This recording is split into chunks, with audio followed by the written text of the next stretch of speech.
हरिः ओम स्वस्ति श्री गणेशाय नमः। ओम नमो भगवते वासुदेवाय। ओम श्री देव्यै नमः। ओम देवी प्रपन्नार्तिहरे प्रसीद प्रसीद मातर जगतोऽखिलस्य। प्रसीद विश्वेश्वरि पाहि विश्वम्। त्वमीश्वरी देवी चराचरस्य। नारायणं नमस्कृत्य नरं चैव नरोत्तमं देवीं सरस्वतीं व्यासं ततो जयमुदीरयेत्। भक्तवत्सल भगवान को जय। पतित पावन भगवान नाम को जय। श्रीमद्देवी भागवत महापुराण को जय। प्यारा भक्त भागवतहरू, श्रीमद्देवी भागवत महापुराण यतिखेर हजुरहरू श्रवण गर्दै हुनुहुन्छ। यहाँ भगवतीले हिमालयलाई विभिन्न योगका बारेमा यहाँनिर ज्ञान दिनुभएको छ, जसलाई देवी गीता भनेर भनिएको छ। अब यहाँ अगाडि गएर हिमालयले प्रश्न गर्नुभयो, हे भगवती, हजुरलाई सबैभन्दा छिटो प्रसन्न बनाउनका लागि गरिने व्रतहरू कुन कुन व्रत रहेका छन्, कुन कुन तिथिमा कुन कुन समयमा व्रत बसियो भने हजुरलाई सबैभन्दा छिटो प्रसन्न गराउन सकिन्छ त, त्यसको बारेमा बताइदिनुहोस् भनेर यसरी प्रश्न गर्नुभएको छ। अगाडि गएर यहाँ भगवती देवीले भन्नुहुन्छ, प्यारा भक्त भागवतहरू, हे हिमालय, व्रतहरूमध्ये तृतीया तिथिमा गरिने व्रत, अनन्त तृतीया व्रत, यो मेरा लागि अत्यन्त प्रिय रहेको छ। यति मात्र होइन, धेरै कुराहरू छन्। आर्द्रानन्दकरं नाम्ना तृतीयाया व्रतं च यत्, शुक्रवार व्रतं चैव तथा कृष्ण चतुर्दशी। यस्तै प्रकारले रसकल्याणी व्रत र आर्द्रानन्दकर व्रत नामबाट प्रसिद्ध छन्। यिनको चर्चा मत्स्य पुराणमा गरिएको छ। शुक्रवार अनि कृष्ण चतुर्दशी र मंगलबारमा देवीको व्रत गरिन्छ। मंगलबारको दिनमा पनि देवीको व्रत बस्न सकिन्छ भन्ने प्रमाण श्रीमद्देवी भागवत महापुराणमा छ। त प्रदोष व्रत पनि देवीको व्रत नै हो। प्रदोष व्रत त भगवान शिवजीको व्रत पनि हो भनिसकेपछि यहाँनिर के बुझ्नु पर्यो भन्दा उनै उमा महेश्वरको व्रत रहेछ कि प्रदोष व्रत भनेको। भौमवार व्रतं चैव प्रदोष व्रतमेव च, यत्र देवो महादेवो देवीं संस्थाप्य विष्टरे। प्रदोषका दिन भगवान शिव सायंकालमा देवी पार्वतीलाई कुशको आसनमा बसाएर उहाँकै सामु देवताहरूका साथमा नृत्य गर्नुहुन्छ। यस्तो महत्त्वपूर्ण समय हो प्रदोषको व्रतको समय। त्यस दिन उपवास गरी सायंकालको प्रदोषमा भगवती शिवा पार्वतीको पूजा गर्नुपर्दछ। देवीलाई विशेष रूपमा सन्तुष्ट तुल्याउने यो प्रदोष व्रत दुवै पक्षमा गर्नुपर्दछ। हे पर्वतराज, सोमबार व्रतले मलाई अत्यन्त ठुलो तृप्ति प्रदान गर्दछ भनेर यसरी भन्नुहुन्छ भगवती देवी। सोमबारको दिनमा व्रत बस्दा शिवजी पनि प्रसन्न बन्नुहुन्छ, पार्वती पनि प्रसन्न बन्नुहुन्छ। सोमबार व्रतमा पनि दिनमा उपवास गरी भगवतीको पूजा गरेर रातमा भोजन गर्नुपर्दछ। यसै गरी शरद ऋतुको नवरात्र व्रत र वसन्त ऋतुको नवरात्रले मेरो प्रीति बढाउँछ। सबैभन्दा छिटो यी दुई नवरात्रबाट पनि म प्रसन्न बन्छु, यसरी बताइएको छ। र तीनवटा नवरात्रको बारेमा पनि छ यहाँ बताइएको छ। हे विशालात्मा हिमालय, अरू पनि यस्तै नित्य व्रत र नैमित्तिक व्रतहरू छन् जसले एक डाह त्यागेर मेरो प्रीतिका लागि ती सबै व्रतहरूको अनुष्ठान गर्दछ भने त्यसले मेरो सायुज्य मुक्ति पाउँछ। त्यो मानिस मेरो भक्त हो, जो प्रतिभाजन जन पनि हो।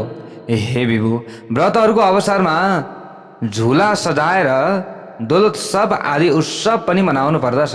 यसै गरी मेरो शयनोत्सव, जागरणोत्सव, रथोत्सव र दमनोत्सवको पनि आयोजना गर्नु पर्दछ।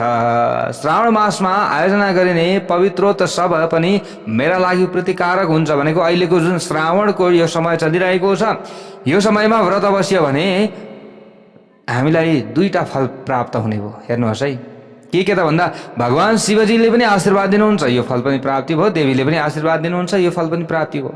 यो कुरा छ। मेरा भक्तले यसै गरी अरू महोत्सव पनि मनाउनु पर्दछ। मेरा भक्तले उत्सवको आयोजना गर्दा सौभाग्यवती नारी कुमारी कन्या र वटुकहरूलाई मेरै रूप सम्झेर तिनीहरूमा मन स्थिर गराई प्रेमपूर्वक भोजन गराउनु पर्दछ। धनको कन्जुसी निवारण गरेर पुष्प आदिद्वारा ती सबैको पूजा गर्नु पर्दछ। जुन मानिसले सावधान भएर प्रत्येक वर्ष भक्तिपूर्वक देवी रूप नारी कन्या र वटुकहरूको पूजा आदि कर्म गर्दछ भने त्यो धन्य हुन्छ, कृतकृत्य हुन्छ र छिटै मेरो प्रीति पात्र बन्दछ। मलाई प्रसन्न बनाउने व्यक्ति बन्दछ। मलाई आनन्द प्रदान गर्ने यो प्रसङ्ग मैले संक्षेपमा तपाईँलाई सुनाएको छु भनेर भगवतीले भन्नुभएको छ। जसले उपदेश मान्दैन र भगवतीमा भक्ति गर्दैनन् त्यस्ता मानिसहरूका सामु यो रहस्य प्रकाशित गर्नु हुँदैन। ना शिष्याय प्रदातव्यम ना भक्ताय कदाचन।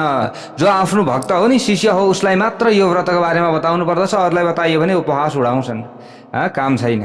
त यसरी भनिसकेपछि हिमालयले अगाडि गएर भन्नुहुन्छ, देव देवी महेशानी करुणा सागरेम्बिके ब्रूहि पूजा विधिम सम्यक यथा वदधुना निजम।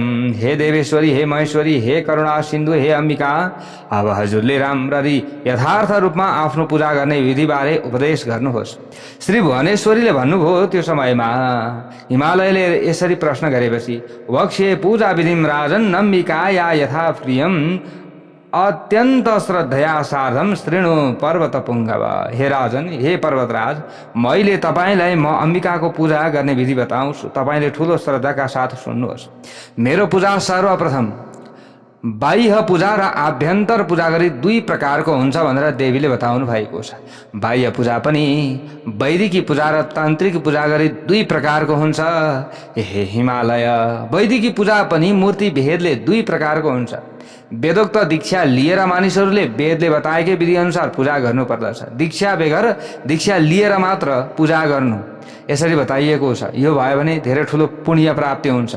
अनि मूर्ति भेद भन्नाले विराट रूपमा देखिनु भएकी भगवतीको ध्यान रूप पूजा पहिलो किसिमको वैदिकी पूजा हुन्छ भने हात पाउ आदि सुकुमार अङ्गले सुहाइएकी भगवतीको मूर्तिको ध्यान गरी पूजा गर्दा दोस्रो किसिमको वैदिक पूजा हुन्छ। यसैले मूर्ति भेदले वैदिकी पूजा दुई प्रकारको हुन्छ भनिएको हो।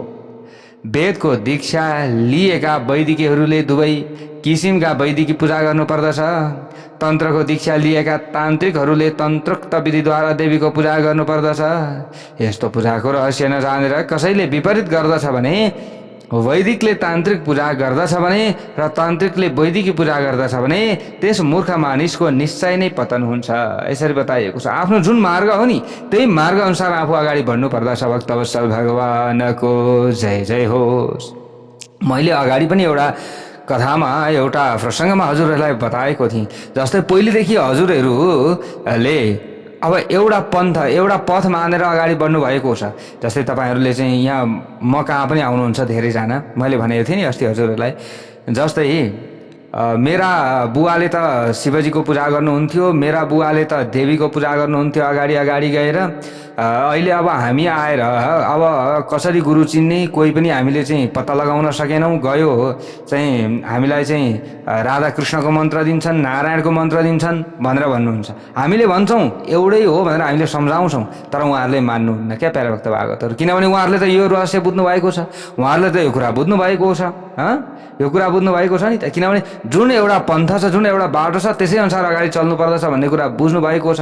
अब हामीले हुन त एउटै हो नि त, शास्त्रले बताएको कुरा त एउटै हो। शिवजी भने पनि उनी नारायण, नारायण भने पनि शिवजी नै भए पनि अब यहाँनिर जुन पथ छ, बाटो छ, यो बाटो अलग दुईटा भयो। ल हेर्नुहोस् है प्यारे भक्त भागवतहरू। त्यसै कारणले गर्दा यहाँनिर देवीले पनि भन्नुभयो नि, जुन जस्तै तिमी तान्त्रिक हो भने तान्त्रिक तरिकाले नै गर, तान्त्रिक र वैदिक मिसाएर यता किचलो गर्ने काम नगर। र वैदिकी छौ तिमी भने वैदिक हिसाबले नै अगाडि बढ। यसको मतलब यो हो। त्यसै कारणले गर्दा हामीले एउटा पन्थलाई अगालेर अगाडि बढ्नु पर्दछ। ल हेर्नुहोस्, अब उहाँहरू हो त्यसरी मान्नुहुन्न। मैले भन्न खोजेको यो हो। अब उहाँहरूलाई चाहिन्छ त्यही प्रकारको। ल हेर्नुहोस् है, आज हाम्रो पनि भए त्यस्तो भुल भएको छ कि त्यो त अलिकति बुझ्ने प्रयत्न गर्नु पर्यो नि। अब यहाँनिर अगाडि गएर देवीले भन्नुहुन्छ, हे हिमालय, दुई प्रकारका पूजामध्ये जुन पहिलो वैदिकी पूजा छ त्यसबारे म बताइरहेकी छु भनेर यहाँनिर भगवतीले भन्नुहुन्छ। तपाईँले सर्वप्रथम अनन्त शिर, अनन्त नयन, अनन्त चरण भएको मेरो जुन महान स्वरूपको दर्शन गर्नुभएको छ त्यो स्वरूप समस्त शक्तिहरूले सम्पन्न छ, सबैका लागि प्रेरणादायक छ र परात्पर पनि छ। तपाईँले त्यसै विराट रूपको नित्य नमन, पूजन, ध्यान र स्मरण गर्नुपर्दछ। हे पर्वतराज, मेरो प्रथम वैदिकी पूजाको यही स्वरूप रहेको छ। तपाईँले शान्त भएर एकाग्र मनले दम्भ एवं अहङ्कार हटाएर उक्त विराट रूपको चिन्तन गर्नुहोस् र उसकै पूजन यजन गर्नुहोस्, उसैको शरणमा जानुहोस् र चित्तबाट त्यसै स्वरूपको दर्शन, जप र ध्यान पनि गर्नुहोस्। हे हिमालय, तपाईँले अनन्य र प्रीतिपूर्ण भक्तिद्वारा मेरो उपासक बनेर अर्थात् मेरै भावमा रहेर यज्ञद्वारा मेरो यजन गर्नुपर्दछ र तपस्या एवं दानद्वारा मलाई नै सन्तुष्ट तुल्याउनुहोस्। तपाईँले यसरी मेरो उपासना गर्नुभयो भने तपाईँ मेरो कृपाले संसारको बन्धनबाट मुक्त हुनुहुनेछ। यसरी देवीले उपदेश दिनुभएको छ। जुन भक्त मेरो भरमा रहन्छ र आफ्नो चित्त ममा लगाउँछन् ती मेरा उत्तम भक्त हुन्। मैले प्रतिज्ञा गर्दछु कि मैले ती भक्तको यस संसारबाट छिट्टै उद्धार गर्नेछु, भगवतीले यसरी भन्नुभएको छ। त भन्नुहुन्छ अगाडि गएर म कर्मयुक्त ज्ञानबाट अथवा भक्तियुक्त ज्ञानबाट प्राप्त हुन सक्छु। केवल कर्मबाट मेरो प्राप्ति सम्भव छैन, यानि कि कर्मबाट मात्रै म प्राप्ति हुँदैन, ज्ञान पनि चाहिन्छ र भक्ति पनि चाहिन्छ। देवीले यसरी भन्नुभएको छ, वेदविहित धर्मबाट भक्ति उत्पन्न हुन्छ र भक्तिबाट पर ब्रह्म रूपा भगवतीको ज्ञान हुन्छ। श्रुति र स्मृतिले जुन विषयलाई धर्म मानेर प्रतिपादन गरेका छन् त्यही धर्म हो भन्ने कुरा वैदिक शास्त्रमा बताइएको छ। श्रुति र स्मृति भन्दा भिन्न शास्त्रहरूले धर्मको नामबाट जसको प्रतिपादन गरेका छन् त्यसलाई धर्माभास भन्नुपर्दछ। सर्वज्ञ र सर्वशक्ति सम्पन्न ब्रह्मरूप म भगवतीबाट ज्ञान राशि वेद प्रकट भएको हो। ममा लेस मात्र पनि अज्ञान नरहने हुँदा मबाट प्रकट भएको वेद सर्वथा प्रामाणिक ज्ञान राशि हो। श्रुतिको अर्थ लिएर त्यसलाई सर्वबोध्य बनाउने उद्देश्यले स्मृतिहरू प्रकट भएका छन्। त्यसै श्रुति र मनवादी रचित स्मृतिहरूको प्रामाणिकता स्वतः सिद्ध हुन्छ। स्मृति आदिमा कहिलेकाहीँ कुनै ठाउँमा तन्त्रार्थ कटाक्ष गर्दै वामाचार सम्बन्धी विरुद्ध विषयको उल्लेख गरिँदा कसैले यो खण्डनका लागि ल्याएको सन्दर्भ हो भन्ने कुरा नबुझी उक्त उद्धृत तन्त्र वचनलाई धर्मको मान्यता दिने गर्दछन्, तर त्यो अंश विद्वानहरूद्वारा कहिल्यै पनि स्वीकार्य हुँदैन। यसरी बताइएको छ, अरू शास्त्रकर्ताका वचन अज्ञानमूलक पनि हुन सक्दछन्। अज्ञानका दोषले दूषित भएकाले ती शास्त्रकारका भनाइको प्रामाणिकता हुँदैन। त्यसैले मोक्षको कामना गर्दै साधकले धर्मको प्राप्तिका लागि सधैँ वेदको आश्रय लिनु पर्दछ। जसरी संसारमा शासकका आज्ञाको उल्लङ्घन गरिँदैन र अवज्ञा गरिँदैन, त्यसरी नै मानिसले म सर्वेश्वरी भगवतीको आज्ञा स्वरूप वेदको कसरी त्याग गर्न सक्छन् र? वेदरूपी मेरो आज्ञाको रक्षाका लागि मैले ब्राह्मण, क्षत्रिय आदि जातिहरूको रचना गरेकी हुँ। त्यसैले तपाईँले मबाट प्रकट भएको वेदको रहस्य बुझ्नुहोस्। हे हिमालय, जब जब संसारमा धर्म चाहिँ यसरी बिलाउँदै जान्छ, धर्मको नाश हुँदै जान्छ र अधर्मको उत्थान हुन थाल्दछ, तब तब मैले अनेक अवतार लिन्छु भनेर भगवती देवीले पनि भन्नुभएको छ। अभ्युत्थानम धर्मस्य तदा वेशान विभर्म्यहम भनेर देवीले पनि भन्नुभएको छ। श्रीमद् भगवत गीतामा भगवान श्रीकृष्ण पनि यही भन्नुहुन्छ, यदा यदा हि धर्मस्य ग्लानिर्भवति भारत अभ्युत्थानम धर्मस्य, यसरी उहाँले त्यो पनि भन्नुभएको छ। तदात्मानं सृजाम्यहम्, यहाँ देवीले पनि यही भन्नुहुन्छ। भनिसकेपछि तत्त्व त एउटै रहेछ। देवीले गर्ने काम पनि त्यही हो। जब जब धर्मको नाश हुन्छ त्यस पछाडि म उद्धार गर्न आउँछु भनेर भन्नुहुन्छ। भगवान श्रीकृष्ण पनि के भन्नुहुन्छ? त्यही भन्नुहुन्छ। भगवान श्रीकृष्ण नै नारायणका रूप हुनुहुन्छ। ल अब आफै बुझ्नुहोस् त, तत्त्व त एउटै रहेछ होइन र? तत्त्व त एउटै रहेछ नि। चाहे शिव भने पनि, नारायण भने पनि, देवी भने पनि, कृष्ण भने पनि, राम भने पनि, गणेश भने पनि, तर नाम अनुसारको काम भने फेरि अलग छ। प्यारे भक्त भागवतहरू, गणेशको रूपलाई लिएर आउँदा उहाँले ककसको नाश गर्नुभयो, कुन कुन प्रकारको लीला गर्नुभयो, त्यतापट्टिको पाटो छुट्टै छ। श्रीकृष्णको रूपलाई धारण गरेर आउँदा उहाँले अर्कै प्रकारको चाहिँ लीला गर्नुभएको छ। त्यसले दिने सन्देश, त्यसबाट मिल्ने फाइदा हाम्रा लागि बेग्लै प्रकारको छ प्यारा भक्त भागवतहरू।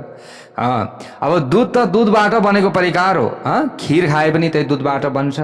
ढक्कनै खाए पनि अब घिउमा भुटेर भए पनि अब चामलमा अन्तिममा त खिर नै हाल्नु पर्यो, के अरे दुध नै हाल्नु पर्यो। अनि त्यसबाट त्यही दुधबाट फेरि चाहिँ खिर बन्ने भयो, ढक्कनै बन्ने भयो।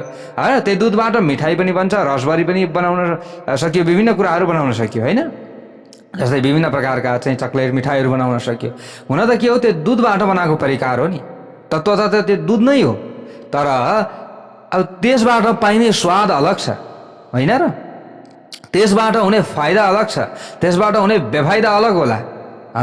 यस प्रकारले हामीले यो कुरा बुझ्नु पर्दछ। त्यसैले धर्मको पक्ष लिने प्राणी देवता भनिएका छन् भने अधर्ममा रमाउने प्राणी दैत्य भनिएका छन्। अहिले पनि कलियुगमा पनि देवता र दैत्य छन् प्यारा भक्त भागवतहरू। जसले बिहान बेलुका भगवानको सेवा आराधना पूजा गर्छ, जसले भगवानका गुणानुवाद आदि सुन्छ, जसले कथा भनिरहन्छ, ती देवता हुन्। जसले धर्मको विरोध गर्छ, मैले त यस विश्वास लाग्दैन मलाई यो, जसले चाहिँ गुरु ब्राह्मणहरू देख्ने बित्तिकै द्वेष गर्छ, उनीहरू राक्षस हुन्। अहिले पनि देवता र राक्षस छन् कलियुगमा। ल हेर्नुहोस् है, अब मैले बताएको कुरा होइन यो, श्रीमद्देवी भागवत महापुराणले बताइराखेका छन्। यहाँ धर्मको पक्षमा रहने प्राणी मनुष्य पनि देवता, अधर्मको पक्षमा रमाउने व्यक्तिहरू दैत्य हुन्। उक्त कारणबाट नै धर्म र अधर्मको विभेद हुन आएको छ।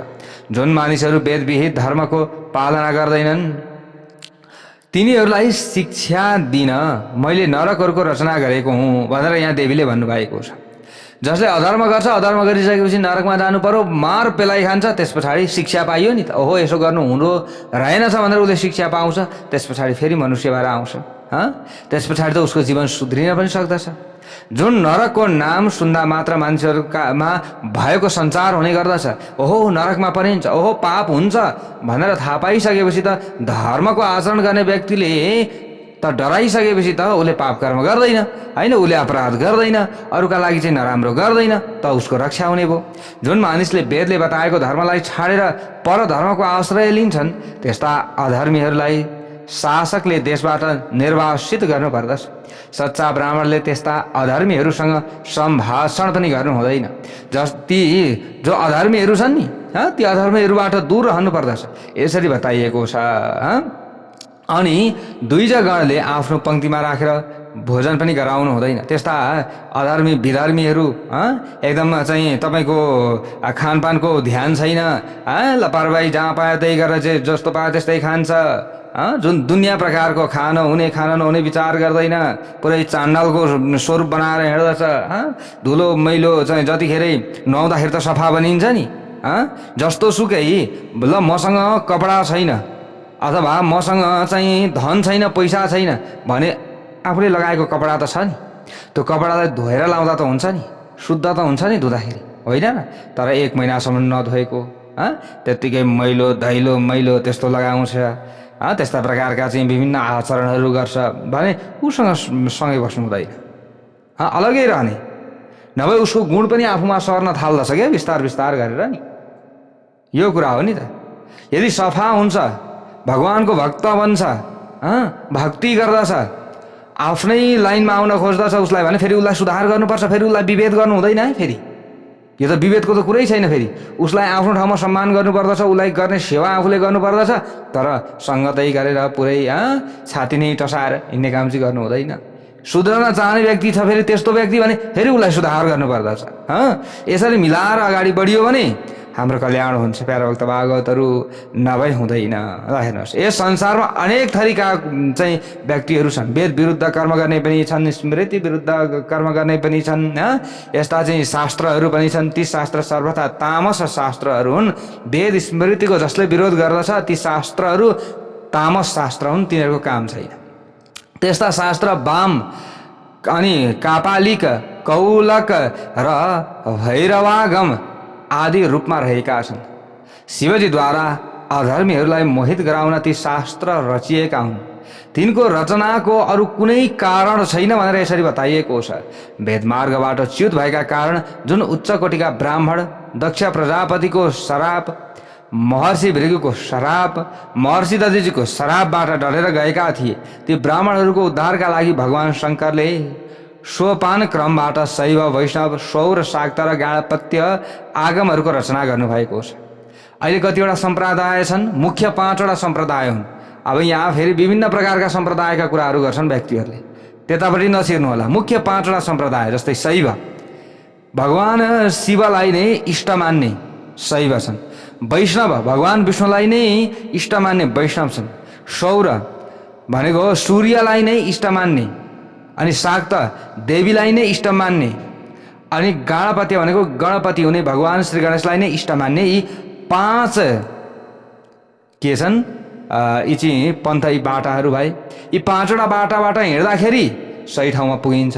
यो 5वटा बाटोभन्दा अन्य बाटो तपाईँ रोज्नुहुन्छ भने त्यो गन्तव्यमा पुगिँदैन, त्यो ठाउँमा पुगिँदैन प्यारो भक्त भागवतहरू। त्यसै कारणले गर्दा अब जस्तै अब शिवजीले लिनुभएका धेरै रूपहरू छन्, ती रूपहरूको बाटो आफूले अँगाल्न सक्यो। भगवान श्री हरि विष्णुले लिनुभएका, नारायणले लिनुभएका विभिन्न अवतारहरू छन्, जस्तै भगवान श्रीकृष्ण राम अवतारहरू भए, नृसिंह अवतारहरू भए। यी अवतारका चाहिँ हामी भक्त बन्न पाइयो, त्यसबाट पनि हामी त्यहीँ पुगिन्छ। यस्ता प्रकारका धेरै कुराहरू छन् प्यारो भक्त भागवतहरू। अब यसरी हामी अगाडि बढ्न सकिन्छ। सम्प्रदाय भनेका यति 5वटा हुन्। अब यो बिचमा चाहिँ विभिन्न प्रकारका सम्प्रदाय व्यक्तिहरूले भन्छन्, त्यतापट्टि चाहिँ यो आफूले नि अलिकति नाम चलेपछि गुरुहरूले, प्यारो भक्त भागवतहरू, आफ्ना भक्त चेलाहरू धेरै भयो भने एउटा सम्प्रदाय खोलिदिने कि पार्टी जस्तो नि भयो यो सम्प्रदाय भनेको। यसमा चाहिँ काम लाग्दैन। फेरि हजुरहरू यसरी अगाडि बढ्नुभयो भने काम लागिँदैन है प्यारो भक्त भागवतहरू। त्यसैले वैदिक सनातनी जति पनि सनातन धर्मभित्र हुनुहुन्छ तपाईँहरूको कल्याण हुन्छ त यसरी बताइएको छ। अब यहाँ भएको जुन कुरा छ सही कुरा बताइदिने काम हाम्रो हो। अब मैले बताइहालेको छु नि हजुरहरूलाई बारम्बार। नजान्ने हौँ कोही पनि भन्दैन, सबै आफू जान्ने हौँ भन्छन् प्यारो भक्त भागवतहरू। अब हामीलाई पनि त्यस्तै लाग्छ नि त। अब आफूले सबै कुरा जानेको हुँदैन।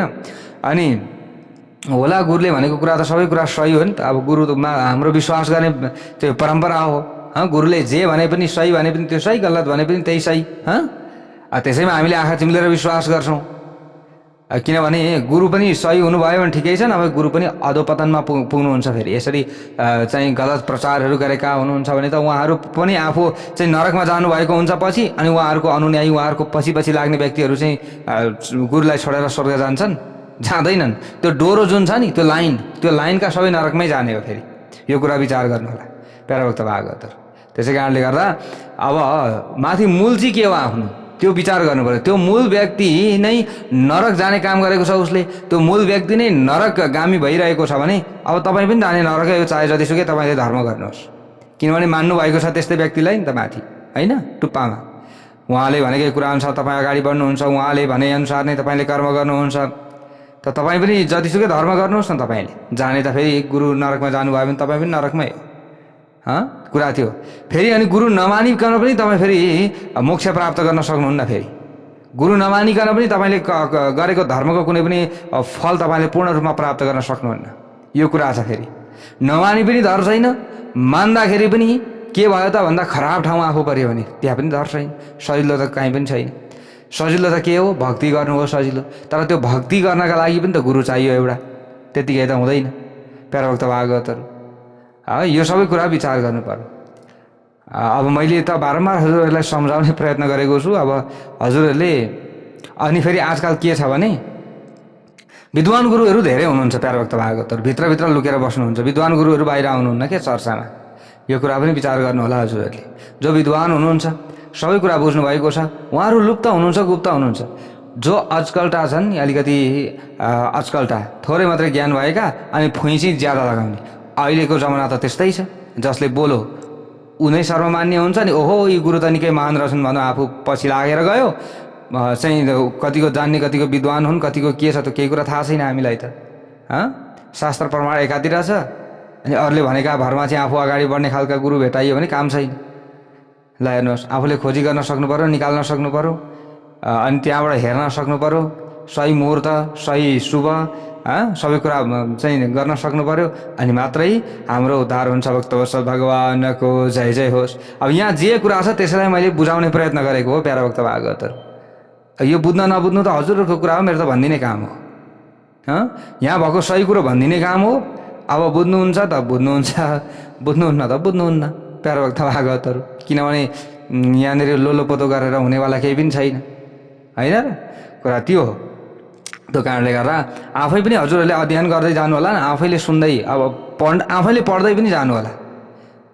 एकचोटि पढ्दा बुझिएन, दोस्रोचोटि पढ्ने, तेस्रोचोटि पढ्ने त बिस्तार बिस्तार त बुझिन थालिहाल्छ। बुझिसकेपछि त आफूलाई ज्ञान थाहा हुन्छ। साधना हो नि त यो त एक प्रकारको, होइन र?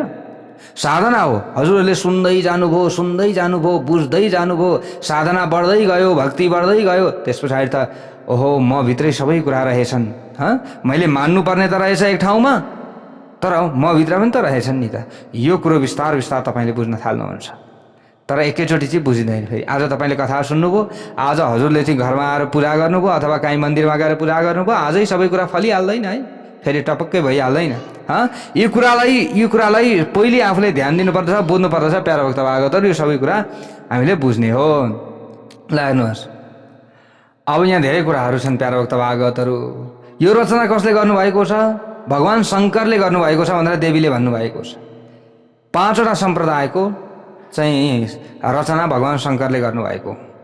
ती आगमहरूमा कहीँ कहीँ वेदा विरुद्ध अंश पनि पर्न गएका छन्, यसरी बताइएको छ। यी आगमहरू हुन्, यसमा वेद विरुद्ध कर्म गर्ने व्यक्तिहरू पनि छन्। फेरि त्यस्ता वेदसँग विरोध गर्ने अंशलाई वैदिकहरूले ग्रहण गर्दा, अब जो त्यस्ता वेदसँग विरोध नगर्ने अंशलाई वैदिकहरूले ग्रहण गर्दा दोष लाग्दैन। तर वेदलाई विरोध गर्ने त्यस्ता चाहिँ अवैदिक जति पनि पन्थहरू छन्, तिनीहरूको चाहिँ तपाईँ एकदम अनुयायी भनेर अगाडि बढ्नुभयो भने दोष लाग्छ, यसरी बताइएको छ। अहिले त विभिन्न धर्महरू छन्, विभिन्न चाहिँ धर्महरू आएर चाहिँ पेलिसके।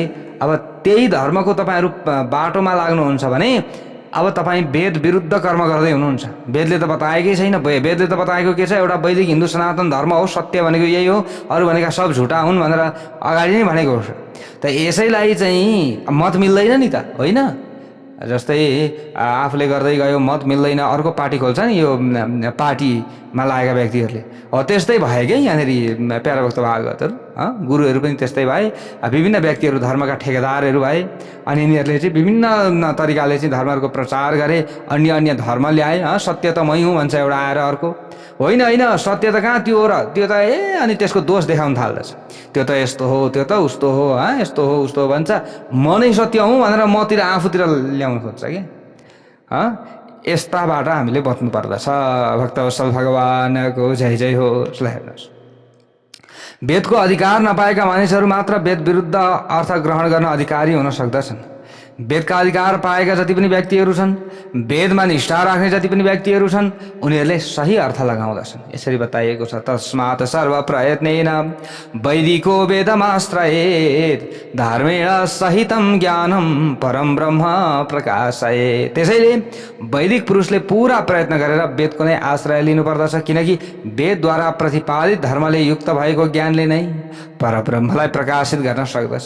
सम्पूर्ण इच्छाहरूलाई परित्याग गरेर भगवतीको शरणमा आएका सबै प्राणीहरूमा दया गर्ने, मान एवं अहंकार नभएका, भगवतीमा चित्त लगाउने, भगवतीलाई नै आफ्नै प्राण शक्ति समर्पित गर्ने र भगवतीका पुण्य धामहरूको वर्णन गरी रमाउने सन्यासी, वानप्रस्थ, गृहस्थ, ब्रह्मचारीहरूले सधैँ भक्तिपूर्वक मेरो योगेश्वर्यको उपासना गर्दछन् भनेर यसरी देवीले भन्नुभएको छ। ती नित्य ममा अनुरक्त हुने साधकहरूको अज्ञान जनित अन्धकारलाई मैले ज्ञान सूर्यको प्रकाशद्वारा नाश गरिदिन्छु, यसमा कुनै पनि सन्देह छैन भनेर देवीले भन्नुभएको छ। हे पर्वतराज, मैले वैदिकी पूजाका 2 भेदमध्ये प्रथम पूजा भेदको वर्णन गरेँ यहाँ भनेर भन्नुहुन्छ।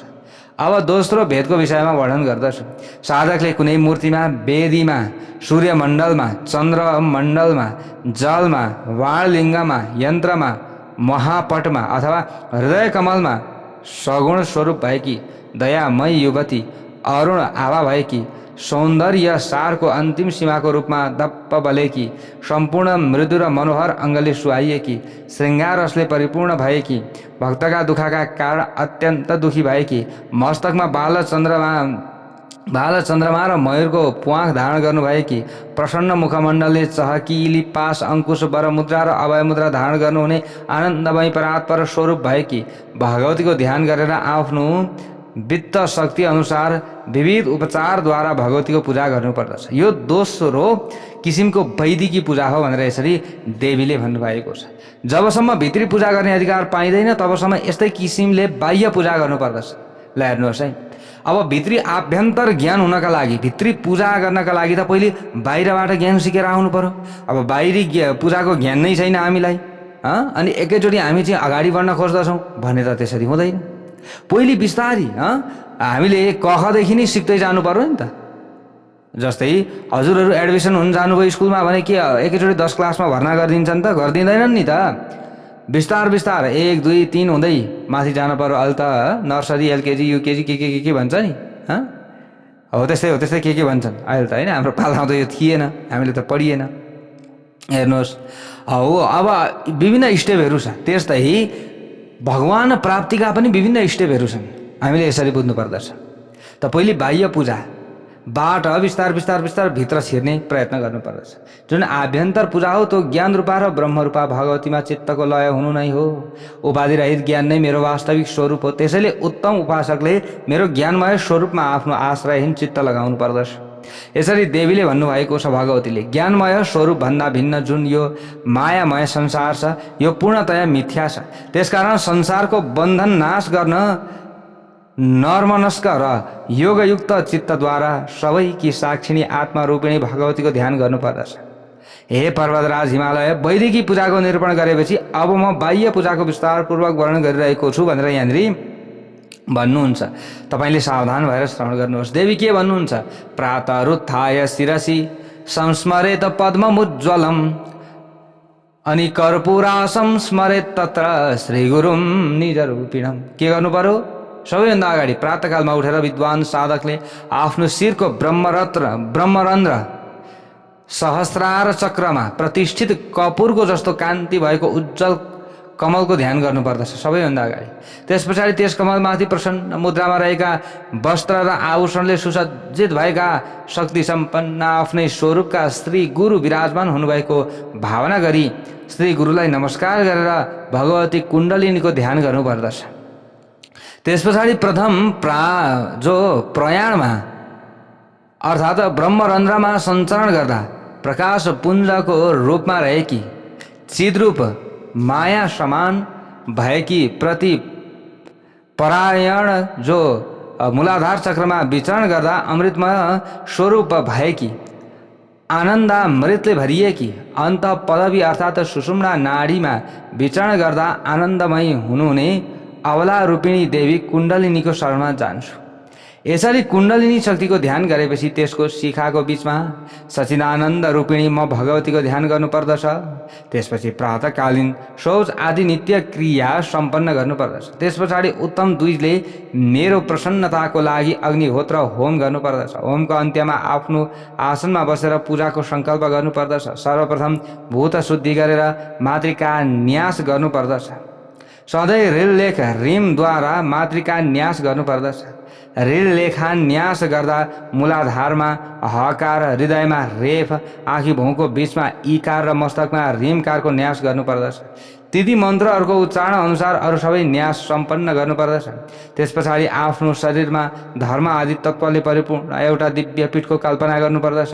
दिव्य पीठको कल्पना गरेपछि विज्ञ साधकले प्राणायामहरूद्वारा विकसित भएको वा फैलिएको हृदय कमल रूप मेरो स्थानमा पञ्चप्रेत र पञ्चब्रह्मको आसनमाथि विराजमान महादेवी र भगवतीको ध्यान गर्नुपर्दछ।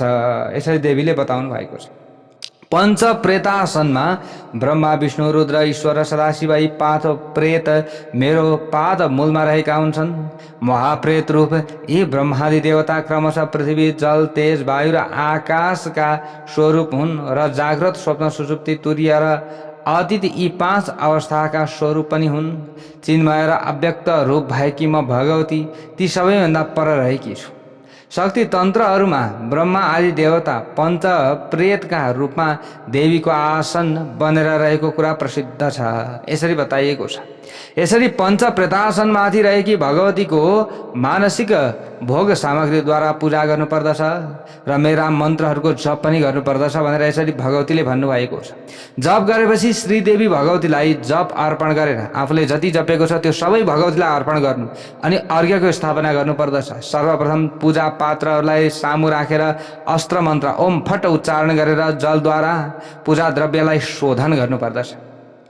त्यस पछाडि पुनः त्यसै मन्त्रद्वारा दिग्बन्ध गरी गुरुलाई प्रणाम गरेपछि पहिले गुरुलाई सम्झिनु पर्यो, किनभने गुरुबाट ज्ञान प्राप्त भएको छ। गुरुको आज्ञा लिएर साधकले आफ्नो हृदयमा भावना गरिएकी भगवतीको दिव्य मूर्तिलाई बाह्य पीठमा विराजमान गराई आवाहन गर्नुपर्दछ।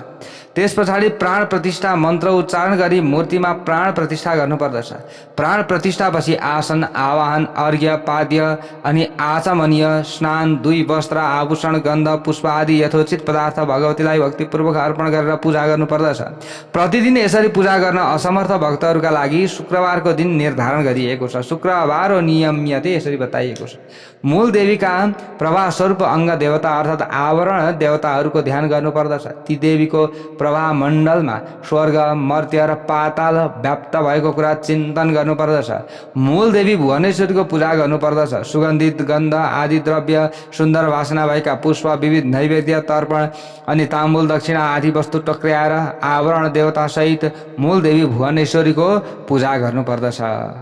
यहाँनिर देवीले भन्नुभएको छ। त्यस पछाडि तपाईँद्वारा रचित देवी सहस्त्र नाम मत्स्य पुराणबाट निकालिएको मत्स्य पुराणोक्त जो देवी सहस्त्र नाम छ त्योद्वारा मलाई प्रसन्न तुल्याउनु पर्दछ। देवी कवच अहम रुद्रेभिः इत्यादि देवी सूक्त रेललेखा उपनिषद मा निहित देव्य थर्व शीर्षका मन्त्र अनि महाविद्याका मुख्य मन्त्रहरूद्वारा मलाई बारम्बार प्रसन्न बनाउनु पर्दछ। प्रति द्रुत हृदय भएको भक्तले संसारकी पालिका म भुवनेश्वरीसँग क्षमा याचना गर्नुपर्दछ। यसरी यहाँनिर बताइएको छ। यो विधि प्रेमका बाष्पमय आँसुद्वारा कण्ठ अवरोध भएको साधकले सर्वाङ्ग रोमाञ्चित गराई नृत्य गीतको ध्वनिद्वारा मलाई बारम्बार प्रसन्न तुल्याउनु पर्दछ। यस्ता प्रकारका कुराहरू यहाँनिर बताइएको छ। भक्तवत्सल भगवानको जय जय होस्। अब यहाँनिर अझै ज्ञान दिएको छ पूजाका लागि अरू के गर्नुपर्दछ, कस्तो के प्रक्रियाहरू रहेका छन् भगवतीलाई प्रसन्न बनाउनका लागि। ती अन्य कुरा भोलिको भागमा श्रवण गर्नेछौँ। भक्तवत्सल भगवानको जय हो।